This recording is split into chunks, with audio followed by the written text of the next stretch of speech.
Alright, folks, hello and welcome back to Downstage Gaming. I'm your host, Josh, and this is part 38 of our Let's Play of The Letter. When we last left off, old Ashton here had gone with Isabella into the BRC offices. We got sort of the files and the employees we needed. We had a heart-to-heart with Isabella about finding out that her father had passed away. And then we got real scared, real spooked, went to the elevator, failed a quick time event a couple of times, but then finally escaped. And so here we are now, outside the building. As soon as the lift hits the ground floor, we hightail out of the building. Seb's sound asleep when we pass by his station.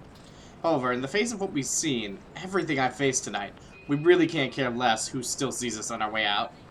Seb's gonna remember this. Seb's gonna know. The sooner we get away from this place, the farther, the better. I'm just not sure if that also means being safe.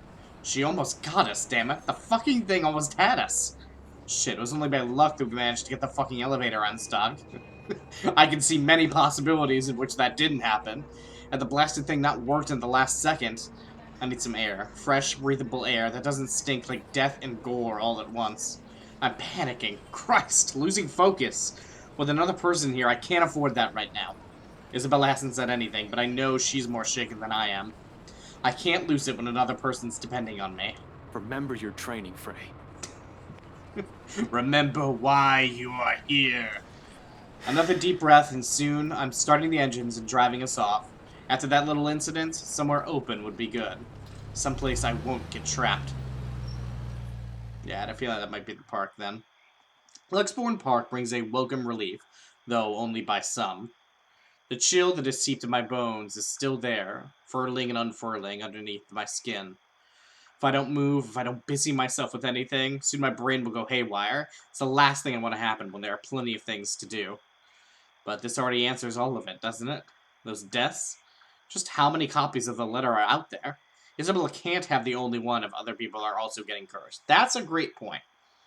And one I had, thought about but hadn't vocalized yet, is that, yeah, if the letter is the cause, I mean, there's pretty much no way that Isabella showed that letter to the other employees, and we just don't know about it. So either there are multiple letters, or the letter itself is not the cause.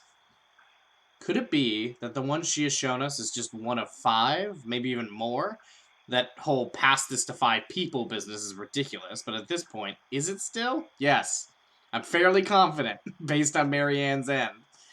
All in all, we found 21 people who might have read the letter. 7 of them deceased. 8 if we count Cooper. And that's only with what we can find right now. We have no idea how the contractors and specialists hired from outside the company are doing, if they are in any way affected. How many more people are suffering? How many are missing? How many are dead? Can I still even blame the Wrights for this? If anything, they might be in danger as well. I don't think I can wish a curse upon anyone, no matter how big of a douchebag Luke Wright is. There's also that woman. How do we get out of this mess? How do we get away from her? Shit. Still so many things we need to look into. Yet all my body wants to do is pace, burn out whatever excess energy there is in me. Ashton, I'm getting dizzy. Will you sit down? No! Pacing helps me think! It's the first time Isabella has said anything. She's been sitting quietly since we dropped here. Better and less distracting than watching her nervous habits, I suppose. She certainly seems calm now. Too calm, in fact, for someone who's just seen something terrible. Well, this is like the 7th or 8th time she's seen it, I feel like, so. But it's been more than a week for her already. People do get desensitized to things at some point. Even someone like Isabella. Who knows what's going on inside her head, though? Inside mine, there are too many, and none of them would sit still. I'm not going crazy, am I? I saw that. I'm pretty sure I saw that. I didn't inhale anything weird. Just shit. Shit. Isabella, please tell me that wasn't... What I'm not expecting when I turn to her is mirth. One that she could barely contain. Alright. You're laughing. You're laughing. Why are you laughing? Because you were right. I'm not quite sure what she sees in my face, but in the next second, a laugh suddenly bursts out from her. I'm so sorry. It's just that you should have seen the look on your face back there. Isabella, we almost died. Come on. Yes, right. Sure. I'm not the one who's panicked. You almost ripped my arm off. Yeah, but... Isabella, this isn't funny. We could have ended up dead. I know, I'm really sorry, but this is just too precious to miss. You really lost your shit for a moment there. I really don't think this is fair, You're Isabella. trying to get back at me, aren't you? Well, I'm not the one who kept calling someone scaredy cat for years. How does it feel? I'm not scared. Really? Because it doesn't seem that way to me. At all. I'm not, alright? I'm just. Like, I think once like the danger is over here and we figure this out, Isabella, you can make fun of him for this all you want. But I really don't think now is the time. I just don't know what to do right now. Immediately after, the moment passes, replaced by another tense silence. Laughter dies in her lips as everything sinks in. We're in deep shit, and it's finally caught up and hit us like a ton of bricks. Hit me more than anyone. Because she's been warning of this since day one, and I'm the first person who brushed it off. Despite that, she still reaches out to me, tugging at my sleeve almost desperately. Her hands are trembling, and there's a tremor in her voice when she speaks. Without the cheer, only fear remains. One that she has been burdened with from the beginning. You're still going to do something about it, right? No, I think we just sit down and accept our fate. Not just stand around and let that thing get us. Unexpectedly, she leans her forehead against my arm, and her grip of my sleeve tightens. There's desperation in there. A quiet plea. Don't want to lose anyone anymore, Ash. I wish I could give her that promise, but with so many unknowns, so many things I don't understand about this, how could I? Why she still trusts I can do something about this baffles me. It all feels wholly undeserved, considering the way I've treated her. Yet, despite my reluctance, I find myself returning her hold in kind. A grasp, warm and light enough for comfort. Not a promise, but the closest thing to it.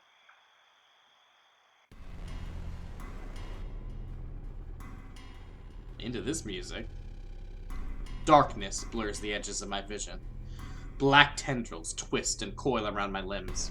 Soft footfalls echo from the far distance, scurrying, scampering, moving in an odd rhythm with the sharp, piercing notes of her laughter.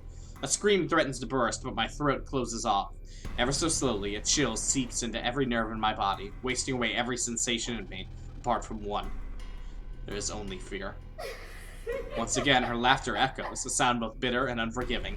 It is the last thing I hear before she reaches me. The ground trembles. The world slows to a stop. Morning. Ooh! Sleeping in Isabella's room, are we, Ash? Morning breaks in a blurry mess of vivid shapes and colors. Oddly, there's no feeling of terror or confusion gripping me, despite the vague images that has driven me from sleep. Awareness kicks in shortly, though slow and sluggish, as I blink away the last remnants of unconsciousness from my eyes.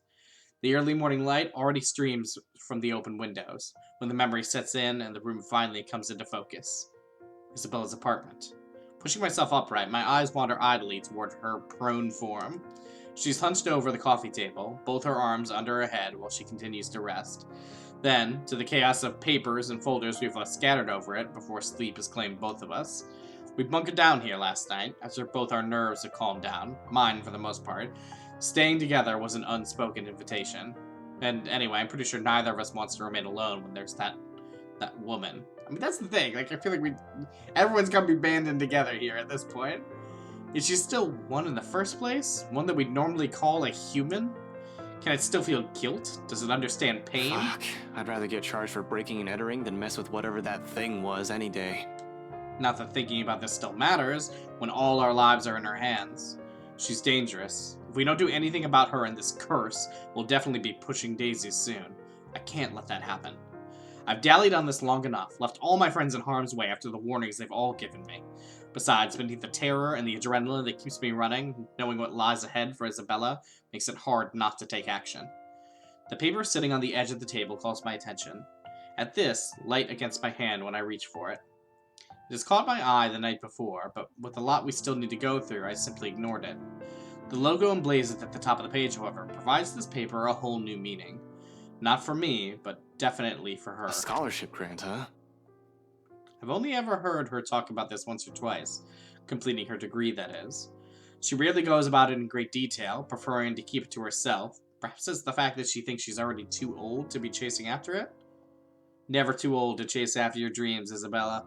It's been 5 years, after all, but I've got enough snippets of conversation between her and Zach to know she's never given up on it. Despite how things have panned out with her father, she's one step closer to this part of her life. As silly as this may sound, coming from a friend, I'd like to give her the chance to have this. Whether this means stepping out of my comfort zone and figuring out what the deal with this curse is, I'll do so. If only to see that same smile on her from that time again. These days, the only moment she seems to show it is when she's asleep, like right now, no matter how uncomfortable she appears. I smile my own forms, despite this, when I glance at her sleeping form again. She hasn't moved since, her shoulders rising and falling in a slow, even rhythm with her breathing. You won't think she has any problems this way. If only that were true. Sighing, I place the paper back where I've gotten it, carefully so I won't accidentally wrinkle or damage it in some way, and finally push myself off my makeshift bed.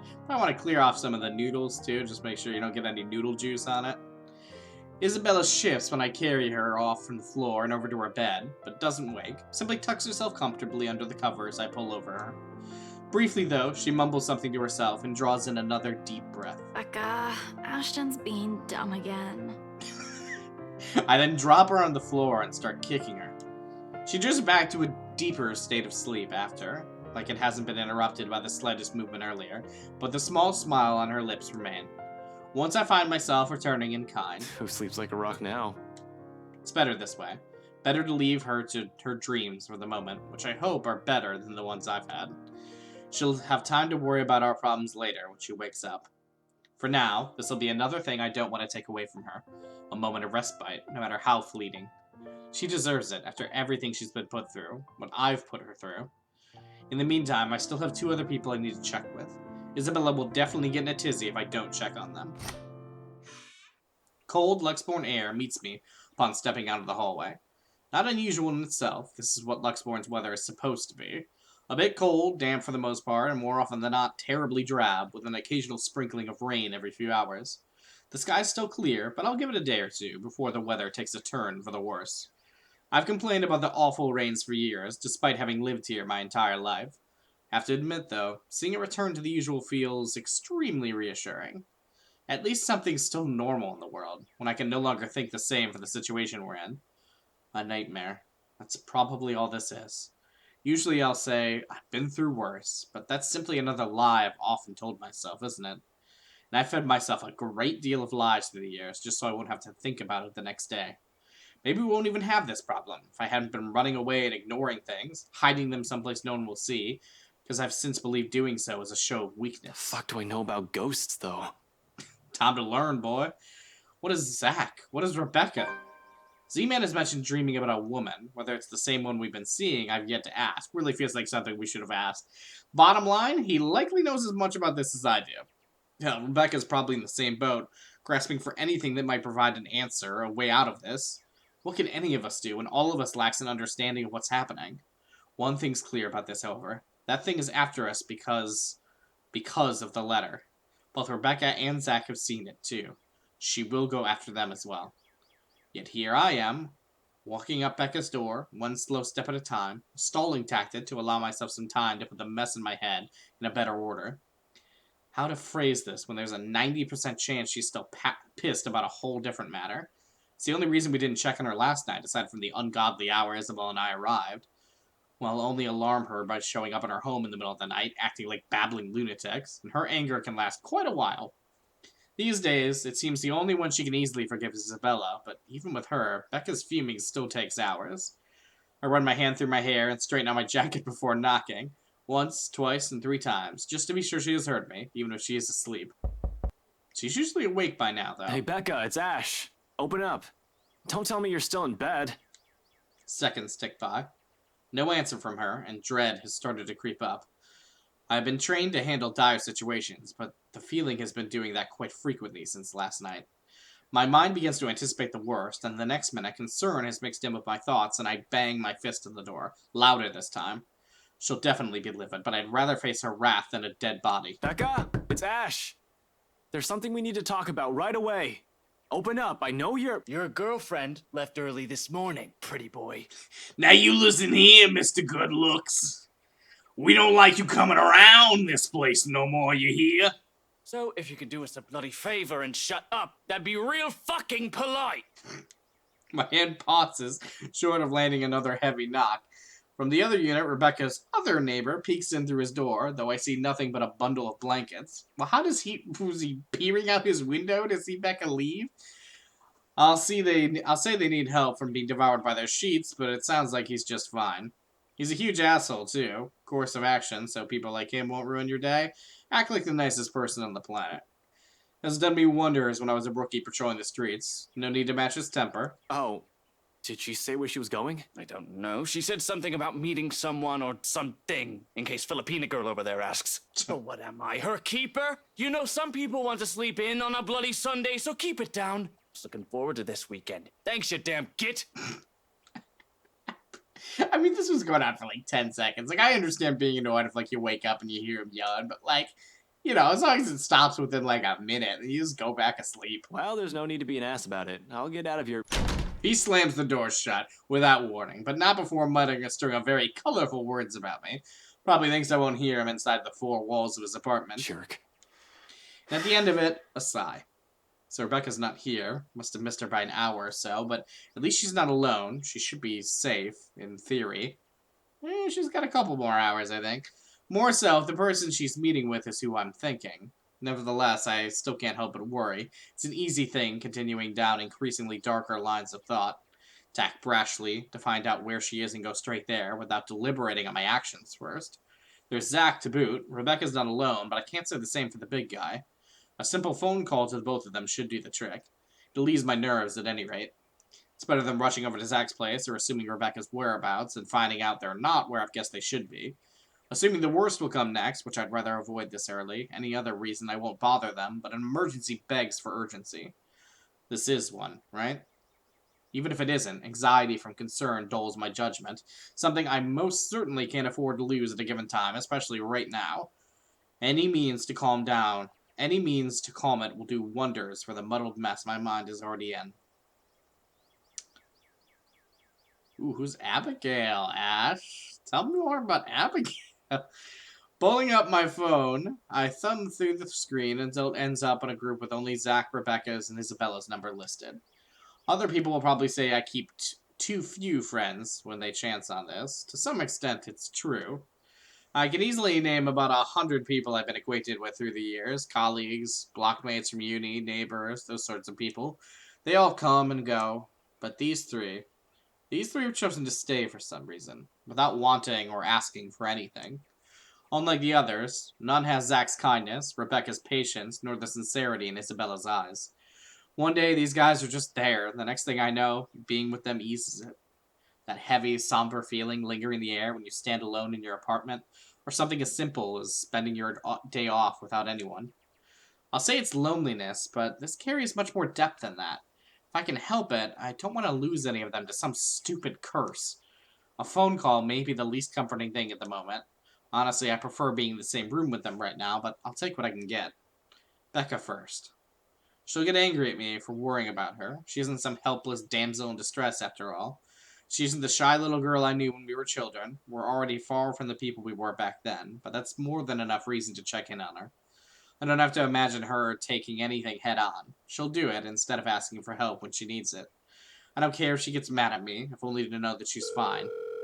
A ring. In the silence of the hallway, its sound alone might as well be sharp enough to pierce through my ears. Another second passes. 2. 3. But when on the 9th ring, it goes straight to her voicemail. A cold feeling instantly lodges in my stomach. Rebecca Gales here. You've reached my voicemail. Sorry if I can't get to you right now. Oh, and if this is Isabella, yes, you're free to reheat the food in my fridge. Otherwise, leave a message. What a very weird thing to say in your voicemail. Probably just busy, that's all. Though I still barely manage to keep my voice even when I speak. Hey, Becca, call me back when you're free. We need to talk. ASAP. Becca will be alright. Is alright. She's safe. She's with someone else. In the event that woman shows up, she'll have someone with her, someone she'll be able to ask for help. She's safe. She can handle herself. Becca might have a fiery temper, but she knows when she's faced with something she can't handle herself. Rebecca will see my missed call, and she'll call me back. Though I don't express it enough, Rebecca is someone I consider important to me. Aw, see, this is what I've been waiting for, is this kind of moment. She's been my friend for the longest. Anybody else would have been fed up with me and left. The girl stuck by me, no matter how big of a jerk I've been. There's Zach and Isabella now, too, of course. I'll always be thankful for having them around. The worst times before, however, Becca was there. No one believes it when I say it, but I surely had my awful moments as a bratty kid and as a horrible teen. Issues. I've too many of them to count and refuse to deal with for a time. At least, that's what Andrew likes to tell me. I tend to think nothing of it. It has mellowed down over the years, thanks to the professor, mostly. But at times, I do wonder if it still burdens me the way it did all those years ago. After all, I was terrible, especially around the time of my parents' separation. Looking back at it now, I had no reason to direct all my frustration towards everyone else. While I wasn't a kid who lashed out at anyone, preferring to keep it to myself and turning those negative feelings into more productive things, I've grown distant from a lot of people because of it. From my old friends back in my old school and the neighbors I've hung out with before moving. A habit I've likely brought with me into adulthood. I was just so angry with everyone and everything. All I kept thinking about was myself, wondering why me. In retrospect, I was a selfish little bastard who thought the world revolved around me, that I shouldn't have been going through it. I believed my behavior was entitled, that I had the right. Tough times, but she stuck with me. Snapped me out of my little sulk, as she often phrases it, whenever she sees the chance to bring it up. She didn't tolerate my bullshit, but she didn't leave me alone either. If anything, the whole thing made her stick around. Her concern may have grown a bit overbearing as the years went by, but she's still an old friend nevertheless. I owe her a lot. That won't change. Damn it. Where are you, Becca? Another message left in her voicemail. Then, on my third call, I hang up. For the time being, I can't do anything more than to wait for her to return my calls. Worrying aimlessly won't get me anywhere. Zach, on the other hand, that guy attracts trouble no matter how much he tries to avoid it. Doesn't help how he hasn't been too hot lately with a lot of people. His mention of plans yesterday didn't sit too well with me either. He might be the next responsible adult after Rebecca out of the four of us, but I still gotta check on the big guy. Make sure he's doing okay, at the very least, whatever he has planned on doing. All I'm asking is for it to not be idiotic. He's a sensible guy, I'm sure. He's gonna make some choices today that you may not agree with. However, desperation clings and pushes people to do things, rational or irrational, it doesn't matter. Clear thinking flies out the window the moment you're in danger, and I sincerely hope he has not found himself in a tricky situation. His phone doesn't even ring before he answers, or his voicemail at least. Hey, it's Zach. Well, a voicemail anyway. I'll get back to you as soon as I can. So, just leave a message, yeah? And no, Ash, you're not allowed to lockpick your way into my apartment again. Just do what any other decent human being does and call if I'm not around. Thanks. Just a very weird thing to leave in a voicemail. Just specific messages in voicemails is not something I can even think of anybody ever having. Did he turn it off? Why? I don't want to assume the worst yet. Maybe he's forgotten to change it? Can't be. The guy can be a bit of a Boy Scout, even more than I am as a cop. He's the type who has an extra battery or a power bank in his bag if he ever needs it. And he always does. He won't say anything or brag about it, but he's got quite a roster of VIP freelance clients. He won't just leave his phone dead in case he's on the field, particularly when people will likely be looking for him. He always leaves his connection open whenever clients or his friends need him. Zach is reliable like that. Why isn't anyone answering? His mobile in an out-of-range area sounds more plausible, though the thought of it doesn't completely shake off the unease. Unlike Rebecca and I, he took the time to listen to what Isabella said. Even if he doesn't believe it, he was definitely the first one to offer help or to try to do something. If he ends up in trouble doing whatever it is, so help me, I'm going to... I can't be rash, I'm aware of that. Been running the same reminder in my head since last night. But if something happens, I'm certain my reaction won't be pretty. Yo, Zach, call me back, alright? I wanted to check in and, yeah, just please call me back. It's usually a joke between us when I say he's the Watson to my Sherlock. I don't see him as some assistant to put aside until he's needed, like some people like to believe, though. He's not some pity friend to keep around to make myself look good. If anything, he's the one who stayed by me out of pity. Zach's the one who puts up with me most of the time, even when he doesn't need to. It's not a case of cool cop who helped out a minority. In truth, I was a hard-headed, hot-tempered, and reckless rookie up until I met him. Wasn't anything sudden, and some part of me is still that rookie, but I've grown, thanks to him. He tempers that part of me. Considering how our first impressions went, I'm lucky he stuck around. Beck and I may have spent a lot of years together as children, but Zach, he's probably the closest thing I'll call to a best friend, though it's more than that. Camaraderie no words can express.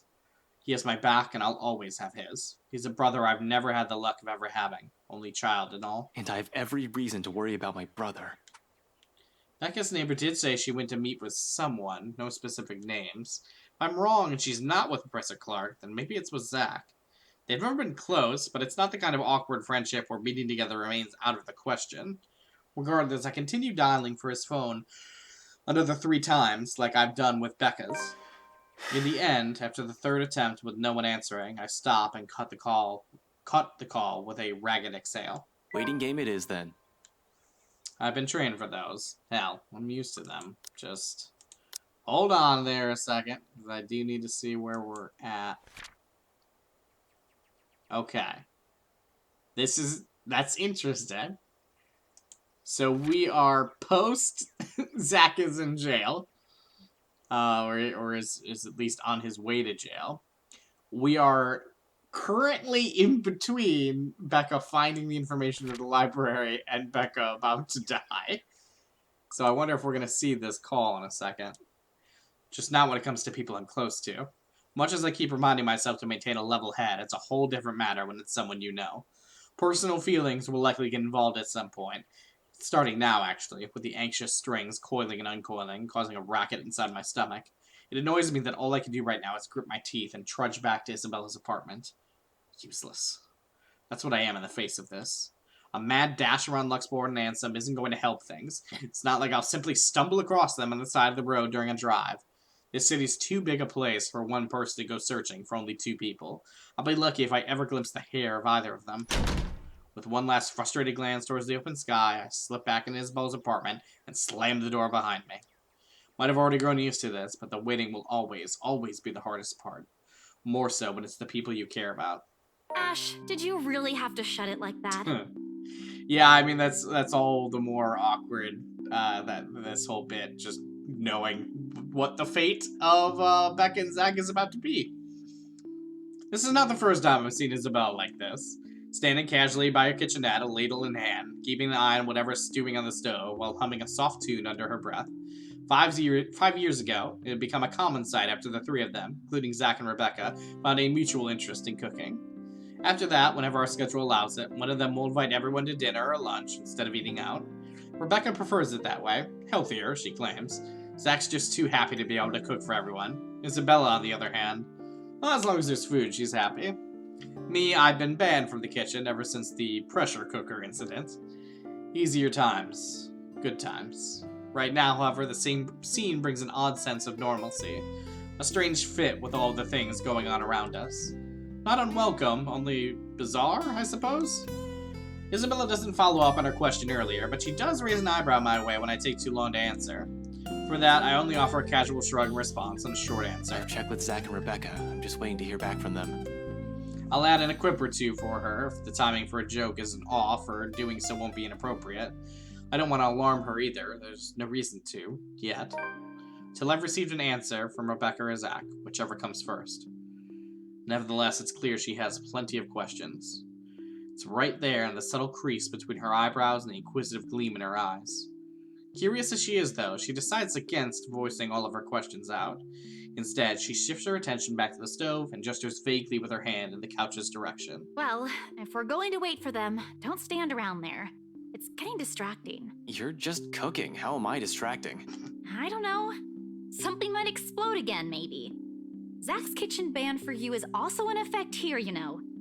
Now shoo, go. Gotta stay at least 6 feet away from the kitchen, Ash. Stop hovering. You'll ruin the food. I'll be done here soon. She leaves no room for an argument by swatting the ladle at me, and just like that, I've been kicked out of the kitchen. Left with nothing else to do, I drift back to her tiny living space and slump down on the couch. Closing my eyes, I allow the noise from the television to guide my thoughts. The ones I've been keeping at bay, freeing them from the cage I built around them, so I won't have to think. One by one, they trickle back into my consciousness, each more frightening and unnerving than the other. So many things going on. So many things happening. The papers we've gotten from DRC doesn't provide any comfort either. Seriously, is there even a point to those after last night? What will asking those people do? If anything, this only proved there might be more copies of that dumb piece of paper. We have one here, but how many exactly is there out there?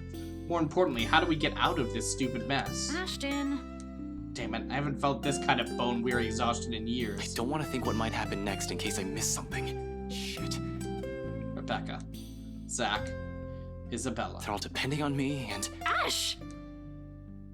The voice snaps me out of my thoughts, abruptly wiping away everything running a racket inside my head. Suddenly, Isabella's there, crouched in front of me when I crack an eye open. Haven't even noticed the exact moment when I bent over and buried my head in my hands. Figures why she's staring at me like I fainted or something. The crease in her eyebrows grow deeper at my lack of response. Although she's merely staring at me without saying a word, her expression says everything. So much for trying not to alarm her with bad news. sorry, I just spaced out for a moment. Don't mind me. For a brief moment, she seems to accept that. Quietly, she shifts, stands up, and takes the empty space right beside me. All done without a single comment. Then, the next thing I know, she's gently pushing a bowl in my hands. The scent reaches me first, before I've gotten the chance to take in what she's just handed me. A faint, sweet smell of cocoa wafts from the dish. Calming, comforting, despite the multitude of things bothering me. It certainly smells like the kind of food you'll eat on a rainy day. Though, from the get-go, it doesn't look as appetizing. What is this, even? Porridge?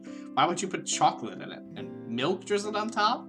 She tells me my tastes are weird, yet here she is, handing me something equally as strange. In fact, she's already started digging in hers.